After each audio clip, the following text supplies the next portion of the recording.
Buenas tardes, doctor.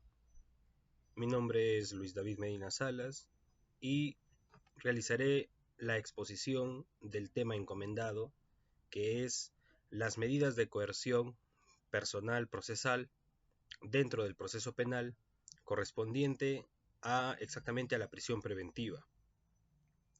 Esta exposición está basada en la monografía que previamente ya subí al aula virtual y a las láminas o diapositivas que también están acompañando a esta.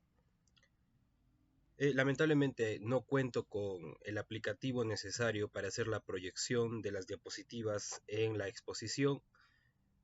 Solamente contaré con el video en formato MP4 que usted lo puede visualizar ahora, pero las diapositivas no las puedo proyectar. En todo caso, mientras expongo, usted podría ir viendo las diapositivas en cuestión para así poder tener una hilación en cuestión a la exposición pertinente del día de hoy. Bien. La prisión preventiva es una medida cautelar de carácter personal que implica la privación de la libertad del imputado, o en sí del investigado, durante el proceso penal antes de que exista una sentencia firme.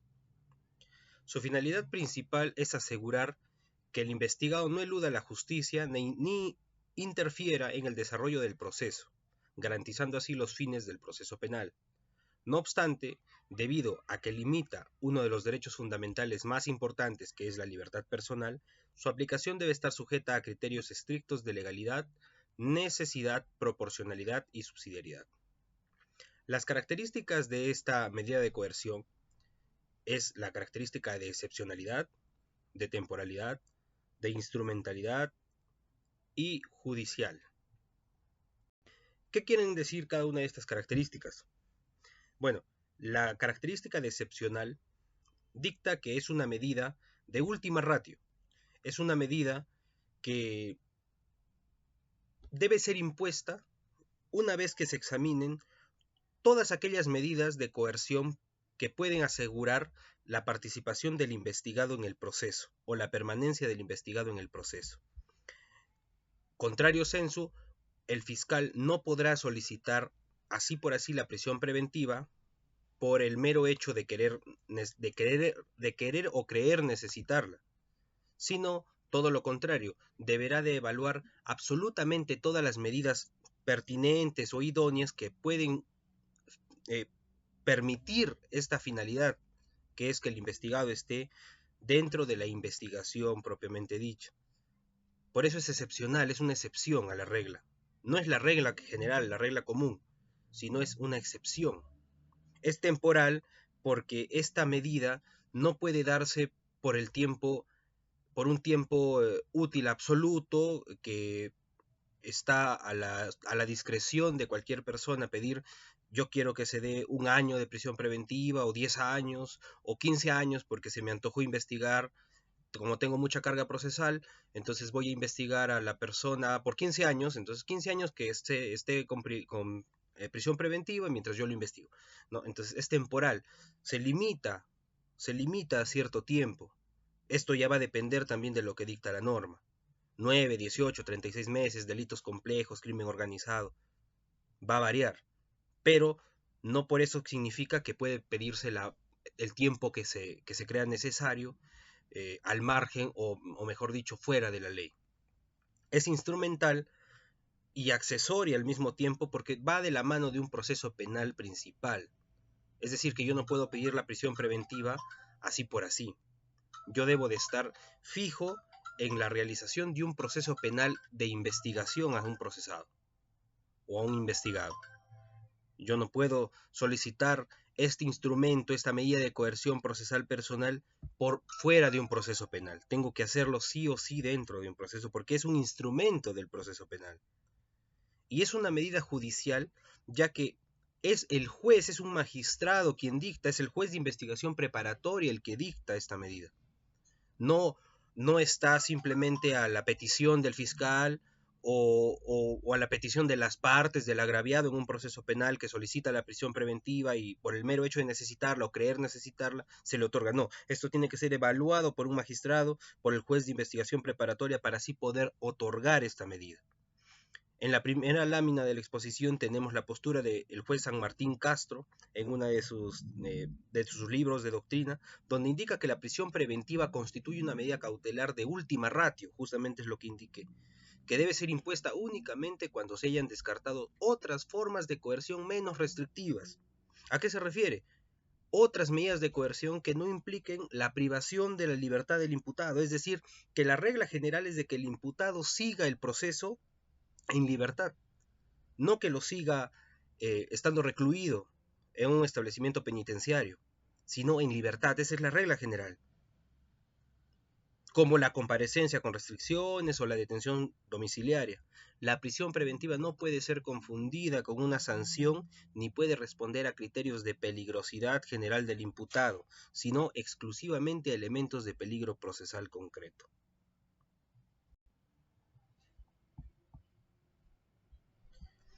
En la naturaleza jurídica de la prisión preventiva, Castillo Alba nos señala que la prisión preventiva es una medida de coerción personal que opera ex ante al juicio y cuyo fundamento no está en la culpabilidad del imputado, sino en el peligro procesal que éste representa. Peligro procesal. No el peligro abyecto o el peligro subjetivo que se puede pensar del investigado, como así lo señala San Martín Castro. Es una persona muy peligrosa, por eso tiene que estar dentro de un penal. No, peligro procesal, que es algo que vamos a ver más adelante. Ya sea por fuga o por la posibilidad de obstaculización de la investigación. Por tanto, no se trata de una medida punitiva, es decir, no es una sanción en sí, sino es una medida cautelar. Como mencioné antes, la característica esencial de esta medida de coerción o medida cautelar es la excepcionalidad de la medida. Es una excepción a la regla, no es la regla general. En este caso se tiene que evaluar dos cosas muy importantes. Dentro de la prisión preventiva estamos haciendo el uso más elevado del poder punitivo del Estado, que es privar de la libertad a un individuo. Esto a su vez tiene que estar contrastado con un control constitucional. ¿Quién ejerce este control constitucional? El mismo juez de investigación preparatoria en primera instancia, que es el que se encarga de evaluar si procede o no esta medida. Es decir, que no por el mero hecho de ser solicitada se tiene que otorgar, sino tiene que haber un juicio, una audiencia de prisión preventiva. En esta audiencia de prisión preventiva, bueno, pues se analizarán los presupuestos que también pondrá de manifiesto el señor fiscal o la defensa técnica del investigado para así generar un debate, un contradictorio y así poder analizar si procede o no una prisión preventiva como medida cautelar, medida de coerción. Los principios constitucionales aplicables a esta medida son la presunción de inocencia, la legalidad y tipicidad, la proporcionalidad, la motivación judicial. La presunción de inocencia de por sí es un principio transversal en los procesos penales y determina que en un amplio espectro que nadie es culpable sin que se demuestre lo contrario. Es decir, que en el ínter de un proceso penal es el Ministerio Público como titular de la acción penal el que sigue esta acción para demostrar que el investigado, imputado, acusado, procesado, sí ha sido el sujeto activo en la comisión de un delito. Y si no lo demuestra, bueno, pues se presume que este individuo que está siendo sindicado como autor de un delito es inocente. La presunción de inocencia opera de esa manera. Inocente hasta que se demuestre lo contrario. Y esto es tarea del titular de la acción penal. ¿Por qué es importante analizar este principio constitucional dentro de la prisión preventiva? Porque justamente la prisión preventiva nos atañe una privación del derecho a la libertad, recluyendo al investigado en un proceso dentro de un establecimiento penitenciario y muchas veces no ponderando la presunción de inocencia, no poniendo en tela de juicio que este ser que está siendo investigado, este individuo que está siendo investigado es inocente, hasta que una sentencia condenatoria diga lo contrario, que un juez, pasado el juicio oral, determine que efectivamente este individuo sí fue autor de la comisión del delito de homicidio, violación sexual, peculado, el delito que fuese. En contrario, no puedes privar de la libertad a cualquier persona porque la presunción de inocencia es un principio constitucional, es un derecho fundamental y tiene especial relevancia dentro de la prisión preventiva. También tenemos la legalidad y tipicidad, ya que la prisión preventiva no es un instrumento procesal, no es una medida de coerción procesal que uno se saca debajo de la manga, está perfectamente regulada en el Código Procesal Penal. Hay acuerdos plenarios, hay casaciones que por otro lado también la reglamentan, un poco la fundamentan o sirven de asidero para que se pueda utilizar materialmente, adjetivamente en los procesos, pero tiene que estar normado, tiene que ser una figura típica, una figura contemplada dentro del código adjetivo.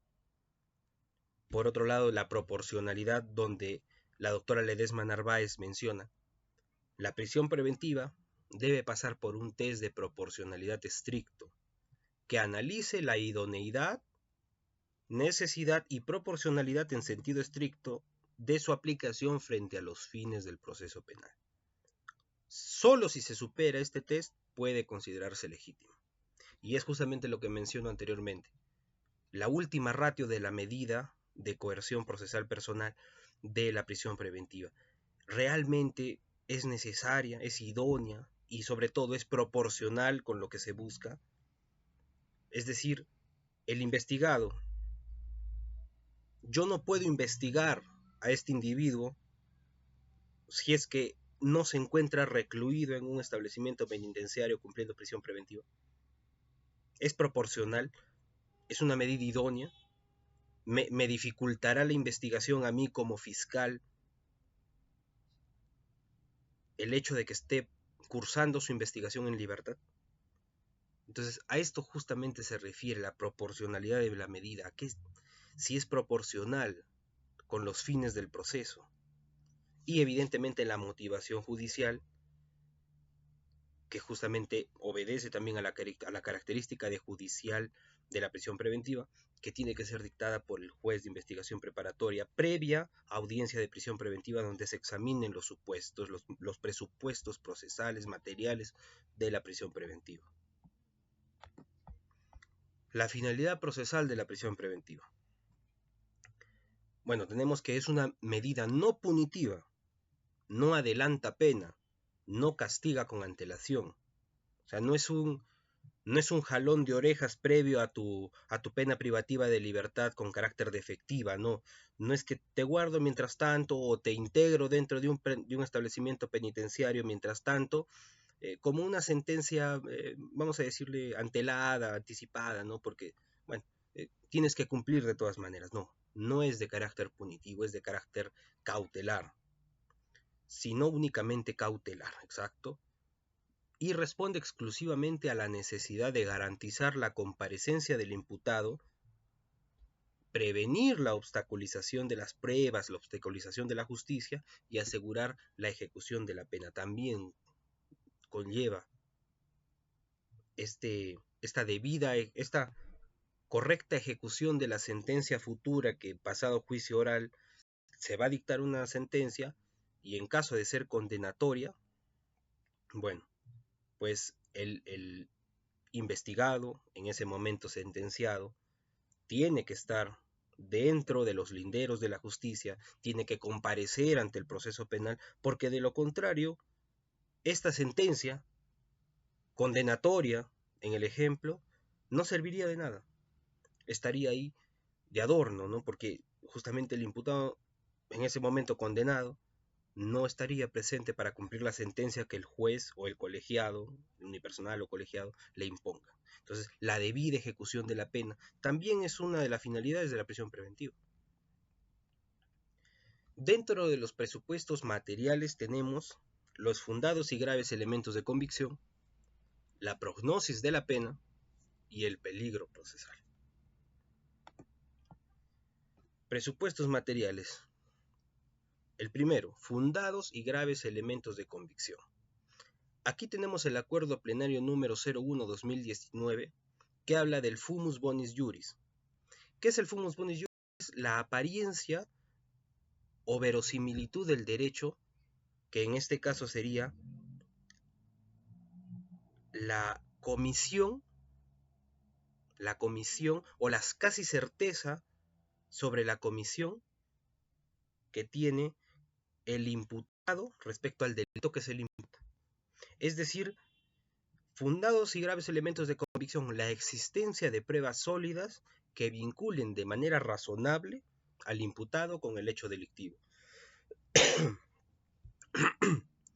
Dentro de la casación 626-2013 Moquegua, también nos esgrime parte de esto con los niveles de sospecha, mencionando que la sospecha inicial o simple conlleva a las diligencias preliminares, la sospecha reveladora conlleva a la formulación de la investigación preparatoria, la sospecha suficiente al requerimiento de acusación, al auto de enjuiciamiento, uno por parte del fiscal, el otro por parte del juez de investigación preparatoria, mientras que la sospecha fuerte, que se basa en fundados y graves elementos de convicción, da lugar al auto de prisión preventiva. Y solo por encima de esta sospecha fuerte, acompañada obviamente de los fundados y graves elementos de convicción, está la certeza. ¿Y qué conlleva la certeza? La sentencia condenatoria. Es decir, que el magistrado está casi seguro de que el investigado cometió el ilícito penal, cometió el delito que se le está imputando, por el cual se le está investigando. Casi está seguro, casi tiene la certeza. Por un peldaño no la tiene. Obviamente, si la tuviera, ya condenaría. Esto sería parte ya de otra etapa del proceso penal. Es investigación preparatoria, sospecha fuerte, fundados y graves elementos de convicción, auto de prisión preventiva, si es que los presupuestos materiales se cumplen y se logran acreditar dentro de la audiencia de prisión preventiva. El siguiente es la prognosis de pena. Bueno, acá se suscita en que proyectar la pena probable en caso de una condena, considerando circunstancias agravantes, atenuantes, reincidencias y beneficios penitenciarios. La norma, evidentemente, categoriza esto como una pena probable superior a los 4 años de pena privativa de libertad con carácter de efectivo.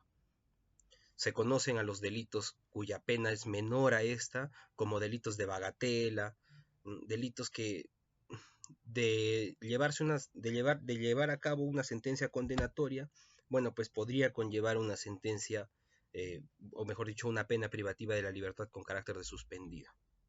Evidentemente, si puede existir ese supuesto de suspensión de la pena, entonces generar una prisión preventiva en investigación es algo descabellado, ¿no es cierto? Entonces tiene que sí o sí conllevar a futuro una condena con carácter de efectiva.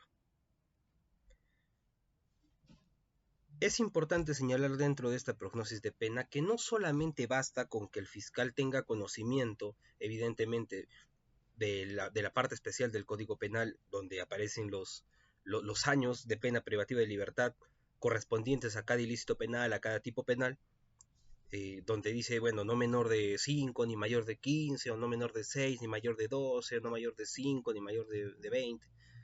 Bueno, en fin, el lindero mínimo, ¿no? El lindero mínimo, pero no solamente da pie a que la pena probable es superior a los 4 años. Entonces, como la pena probable es superior al mínimo establecido para una para una pena privativa de libertad con carácter de efectiva, entonces es prisión preventiva. ¿No es cierto? O sea, sí o sí es prisión preventiva. Como es mayor de 4 años, sí o sí es prisión preventiva. Ese razonamiento no es válido, porque no basta con que sea mayor a 4 años para que sí o sí solicites una prisión preventiva. y el peligro procesal, donde tenemos el peligro de fuga y el peligro de obstaculización. Peligro de fuga. Evalúa la probabilidad de que el investigado se sustraiga de la justicia. Como preposición inicial, se puede entrever que esta evaluación es de carácter objetiva. Se tienen que ver con situaciones y condiciones objetivas para determinar que existe un peligro de fuga. Falta de arraigos y también la conducta del imputado. Se evalúa el arraigo en el país del imputado, determinado por su domicilio, residencia habitual, lugar donde reside su familia, sus negocios o trabajo, y las facilidades para abandonar el país o permitir su ocultamiento, permitir su sustracción de la justicia. Ojo que este riesgo tiene que ser concreto, basado en la conducta del imputado, del investigado, y también en la ausencia de sus arraigos. Obviamente, al ser esta evaluación objetiva, tiene que investigarse muchísimas cosas. De ahí vienen justamente los arraigos dentro de la audiencia de prisión preventiva. He visto muchos, investigando para poder redactar este trabajo académico, que se requieren no solamente arraigos simples. Me explico. Por ejemplo, el investigado Juan Pérez tiene familia, tiene 2 hijos, tiene a su mamá enferma, tiene su esposa, domicilia en el distrito de Mariano Melgar, pero ojo, también tiene otro domicilio en Miraflores, en Lima. ¿Ya? ¿Y cómo sé que tiene otro domicilio? Porque en RENIEC no pueden figurar 2 domicilios. Pero ¿cómo sé? Porque en una investigación ahí me topé con que en algún momento declaró esa residencia de Miraflores en Lima como su domicilio fiscal. Entonces, sí, gozan también. O sea, yo supongo que también puede ir a vivir allá porque en algún momento declaró que es su domicilio fiscal. O necesariamente tiene que tener un negocio propio, algo que haga que se quede aquí, o una hipoteca con una gran cantidad de dinero. O sea, como que arraigos muy compuestos, situación que la norma no prevé. Porque, ojo, esto es una evaluación conjunta, no significa que falte el arraigo, y como falta arraigo, entonces prisión preventiva. No, también obedece a la conducta del imputado, pero eso tampoco no puede tergiversarse.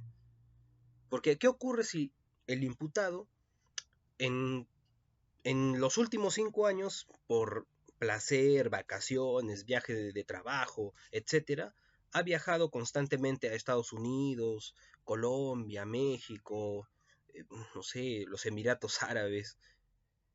Entonces debo de entender que por esa conducta del imputado, entonces en cualquier momento puede fugarse, ¿no? Puede viajar y chao.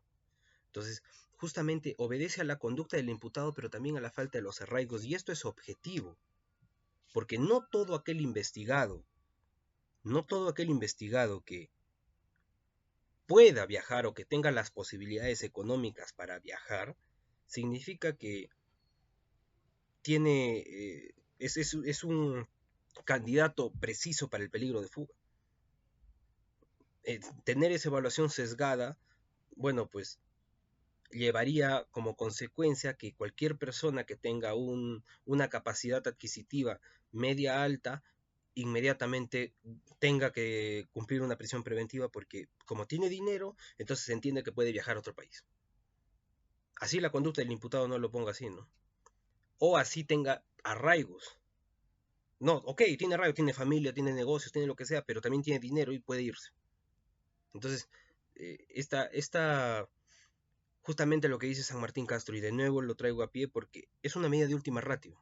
Es decir, que esta medida sí o sí tiene que llevar a cabo la evaluación de otras medidas que puedan cumplir la finalidad que busca esto, que es la presencia, la comparecencia del investigado, que esté presente durante todo el proceso penal. Y existen otros, por ejemplo, un impedimento de salida del país, donde evidentemente no pueda viajar, yo creo que podría cumplir con esto. Un momentito, voy a encender la luz.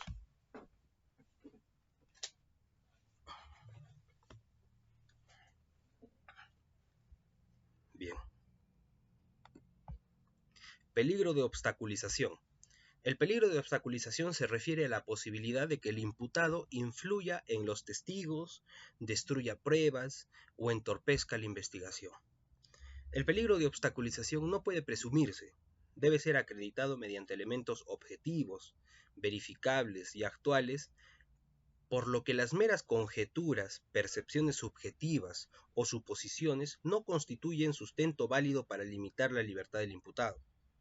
Se requiere una motivación específica y concreta, que identifique acciones, medios o comportamientos reales que permitan inferir con probabilidad suficiente que el imputado obstaculizará la averiguación de la verdad.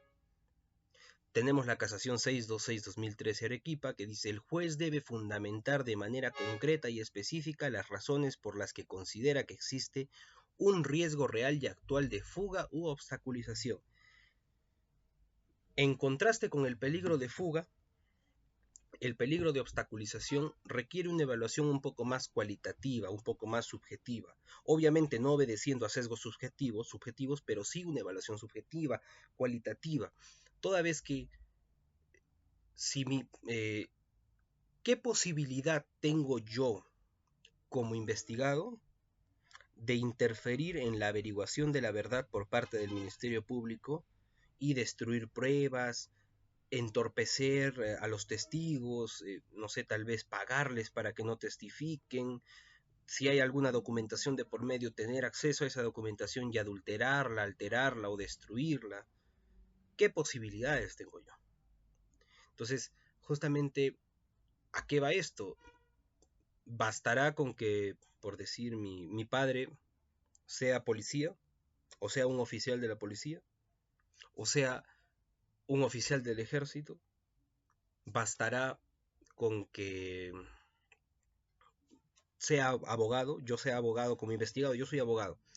He trabajado como fiscal, tengo amigos fiscales, tengo amigos jueces. O sea, realmente bastará este tipo de evaluaciones para poder decir que existe un peligro de obstaculización.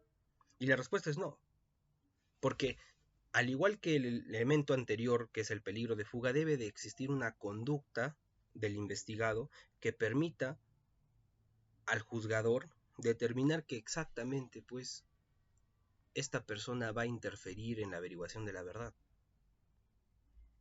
Situación que no en todas las veces se hace. No todos los jueces de investigación preparatoria evalúan firmemente el peligro de obstaculización en conjunto con el peligro de fuga para poder determinar si existe o no, o si debe de existir o no una prisión preventiva en contra de un investigado. Como notas adicionales, se tiene que llevar a cabo la valoración conjunta de los presupuestos de la prisión preventiva. Es un todo, no son elementos aislados. ¿A qué me refiero? Me refiero justamente a que se tiene que evaluar en conjunto los fundados y graves elementos de convicción, la prognosis de pena y el peligro procesal. ¿Por qué menciono esto? Porque una anécdota chistosa. Yo comúnmente me dedico a ver casos laborales. Y hace un tiempo hubo un caso donde en una discoteca de Ciudad Municipal, en Cerro Colorado, llamada Platanitos o Bananitos, se efectuó un tiroteo. Hubo un altercado entre unos individuos que creo que tenían antecedentes penales o incluso ya habían sido sentenciados en algún momento, no recuerdo bien la trama. Atacaron a un policía que en ese momento estaba de franco. Lo atacaron, estaba de descanso, lo atacaron. ¿Y qué ocurre? Que este policía va a su domicilio, saca su arma de reglamento, concurre de nuevo al local, a la discoteca, ve a sus agresores y les dispara y creo que mató a uno o dos, por ahí. Entonces, se llevó evidentemente, se le abrió un proceso penal al policía y como es muy usual, bueno, últimamente todo es prisión preventiva, ¿no? O al menos los casos más mediáticos, me permito decirlo, sí dan al lugar a una prisión preventiva de por sí. Entonces, como fue un caso mediático y también un poco zarandeador de contextos, porque en sí, policía, disparos, ¿no? Eh, no, no, no, no fue muy afianzador para el policía. Se llevó a cabo una prisión preventiva, una audiencia de prisión preventiva, y en la audiencia de prisión preventiva se estaba evaluando si hubo legítima defensa o no. Entonces, yo, evidentemente, por la falta de ejercicio que tengo dentro de los procesos penales, no soy defensor privado en litigios penales, como menciono, me dedico más a los procesos laborales, a la defensa eh, dentro del derecho laboral. Y yo escuchaba eso y yo decía, pero qué raro, ¿no? Porque eso deberían de discutirlo en juicio oral, si hubo o no hubo delito, o si hubo o no hubo legítima defensa, ¿no? Qué extraño, decía. Pero justamente haciendo esta monografía y empapándome mucho más y recordando lo que vi en pregrado también, obviamente, noté pues que esta valoración conjunta se realiza justamente para dar pie a la prisión preventiva. ¿Y qué ocurre? Que si hubo legítima defensa, pues esos fundados y graves elementos de convicción, pues los matas, ¿no? Porque por más de que existan fundados y graves elementos de convicción, si existe una legítima defensa, en el futuro no vas a condenarlo. Y si en el futuro no vas a condenarlo, entonces ¿cómo pretendes darle una prisión preventiva y privar de libertad al investigado en esta instancia? Por eso estaban evaluando pues si realmente hubo legítima defensa o no.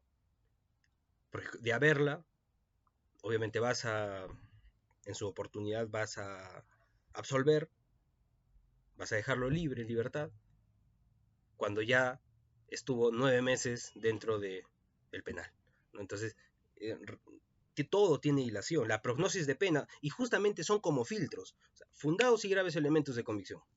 ¿Existen o no existen? ¿Existen fundados y graves elementos de convicción? Sí, ok, existen. Pasemos a la prognosis de pena. ¿Cuál es el lindero? ¿Cuál es el límite? O puede incluso concurrir. Más de 4 años ya, 6, 7, 10, 15. Ok, pasemos al peligro procesal. Porque no puedo evaluar el peligro procesal si no tengo fundados y graves elementos de convicción. Es decir, ya estoy evaluando dentro de la audiencia de prisión preventiva si existe peligro de fuga, si existe peligro de obstaculización, cuando en realidad ni siquiera tengo un documento que se indique a este señor como autor del delito que se le está imputando. O sea, ni se me ocurre. O simplemente, no, la pena es mayor de 4 años, ya, prisión preventiva. No, es una valoración conjunta.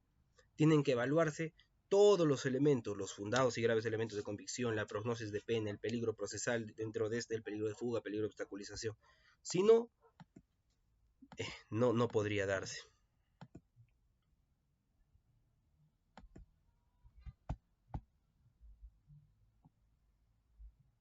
Y acá también tenemos el respeto irrestricto a la Constitución y los derechos fundamentales que ésta protege.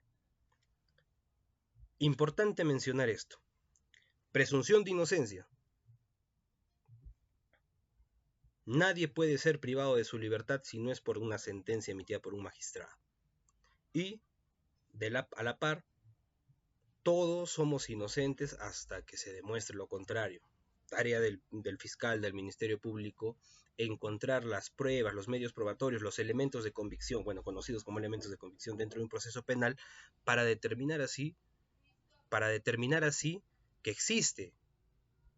existe la verdadera comisión del delito por parte de este investigado. Contrario sensu, estaríamos rompiendo la presunción de inocencia, estaríamos indicando simplemente al azar, bueno, prisión preventiva para este investigado y ya. No, es justamente por eso existen los filtros mencionados anteriormente, los fundados y graves elementos, prognosis, peligro procesal. Algo que realmente sirva de asidero, que fundamente realmente la presunción de inocencia, el quebrantamiento de la presunción de inocencia en este caso. la necesidad y proporcionalidad de la medida, lo que menciona el doctor San Martín Castro, la doctora Ledesma Narváez, que realmente exista la necesidad y proporcionalidad de optar por esta medida cautelar, es decir, que no existe ninguna otra medida que pueda asegurar la presencia del investigado dentro del proceso, no existe. Sí o sí, se tiene que hacer una prisión preventiva. Y el control del juez, o control constitucional, o control judicial que ejerce tanto el juez de investigación preparatoria como el juez constitucional, se puede interponer un habeas corpus para romper una prisión preventiva, por ejemplo, y esto obedece a que hay que hacer un uso pertinente, reservado de la prisión preventiva. Otro recuerdo que tengo, y ahí para finalizar, hace un tiempo hubo un asesinato dentro de la UNSA, donde creo un lío de enamorados, el jovencito sacó un cuchillo y apuñaló varias veces a su enamorada o su ex enamorada, bueno, una señorita, y la asesinó, la mató. Bueno, cometió homicidio, asesinato, no recuerdo bien cuál fue el tipo penal que presentó el fiscal en su momento. Y este caso evidentemente fue mediático, súper mediático, muy mediático. Entonces, una característica negativa que tiene la prisión preventiva es que ante la mediatez, ante la concurrencia de los medios de comunicación respecto a la comisión de un delito, el fiscal siente la necesidad, ignominiosa para él obviamente, de presentar una prisión preventiva aunque sean, por contrario, no sea requerida. O sea, el fiscal sí o sí tiene la necesidad de decir, no, los medios han cubierto esta nota, entonces voy a presentar una prisión preventiva porque si no, tal vez me la pidan como fiscal, no van a decir qué estoy haciendo.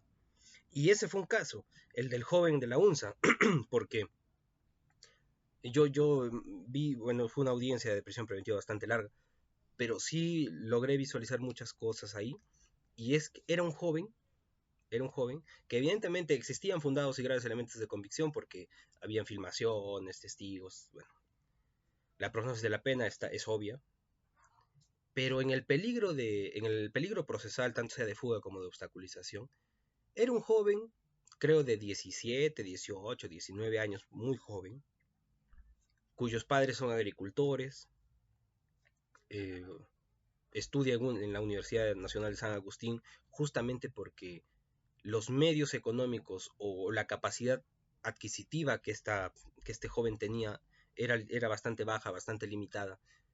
Entonces, no tenía dinero, no tenía contactos, no tenía absolutamente ningún medio que podría generar un peligro procesal, o al menos a mi concepción. Y no recuerdo, bueno, si se le otorgó, me parece que no. Me parece que se declinó la prisión preventiva requerida por el Ministerio Público, pero bueno, esta crítica va más allá, ¿no? Y es que últimamente se toma, pese a los acuerdos plenarios, casaciones, pronunciamientos, jurisprudencia en general y también la norma que regula esta figura, esta medida de coerción procesal personal que es la prisión preventiva, pese a todo ello, sigue siendo una especie de regla general. En vez de ser una excepción a la regla, es como una regla general. Esto obviamente genera un sobrehacinamiento en los penales, en los establecimientos penitenciarios, toda vez que, bueno, mi investigación no ha ido tan allá, pero ¿cuántos, cuántos reos, cuántos reclusos dentro de un establecimiento penitenciario están ahí cumpliendo una condena por una sentencia firme? ¿Y cuántos están ahí por prisión preventiva? ¿No? 50-50, 70-30, 80-20, no sé, 20-80, tal vez es al revés. Hay menos reos con sentencia firme, pero hay más con prisión preventiva. Entonces, eh, bueno, son alcances que también quería dar en esta exposición. Espero que haya sido lo bastante nutrida y sustanciosa también bueno, periféricamente corroborando mis fuentes en la monografía que también he presentado, las diapositivas que también están en el aula virtual. Y eso sería todo por mi participación, agradeciendo al docente por la brillante disposición que ha tenido a lo largo del curso y por eh, los conocimientos que nos ha podido brindar también. Muchas gracias, doctor, y esto sería todo por mi participación. Buenas tardes.